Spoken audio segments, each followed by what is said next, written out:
Just 1 week from now, Korea will host 10 leaders from the ASEAN member states for a pair of special summits in the southeastern port city of Busan. President Moon hopes to strengthen Seoul's partnership with those countries and map out a blueprint for future cooperation through separate one-on-one meetings with all of the leaders present. Our Shin Se-min has this report. President Moon Jae-in will handle a jam-packed diplomatic schedule in the coming weeks as he plays host to all 10 ASEAN member nations in the 2019 ASEAN-Korea Commemorative Summit and the first Mekong-Korea Summit.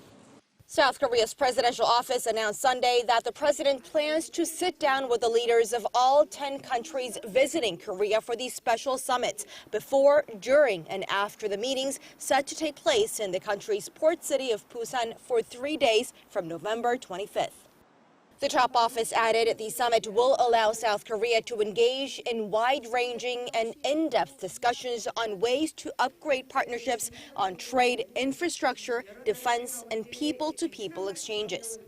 The president also hopes to draw further support for his vision of peace on the Korean peninsula. Through the summit meetings, the leaders will reaffirm ASEAN's support for the Moon administration's peace process and also discuss ways to further establish peace and prosperity beyond the Korean peninsula. As for his schedule, on top of the multilateral summit meetings, the president will hold one-on-ones in Seoul with the Singaporean Prime Minister and Brunei's Sultan Haji Hassan al Bolkiah before heading down to Busan.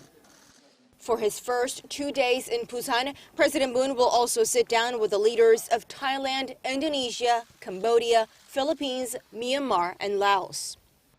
Back in Seoul, meetings with Vietnamese Prime Minister Nguyen Xuan Phuc on the 27th and with the Malaysian Prime Minister are also scheduled on back-to-back days. This will be Moon's second time meeting with the ASEAN leaders as the president had toured all 10 countries in the first half of his term.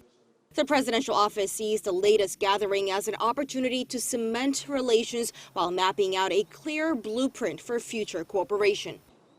With the 2019 ASEAN-Korea Commemorative Summit being held under the slogan of Partnership for Peace and Prosperity for the People, the presidential office hopes to solidify the administration's drive to create a people-centered community of peace with all 10 ASEAN nations. Shin Se-min, Arirang News.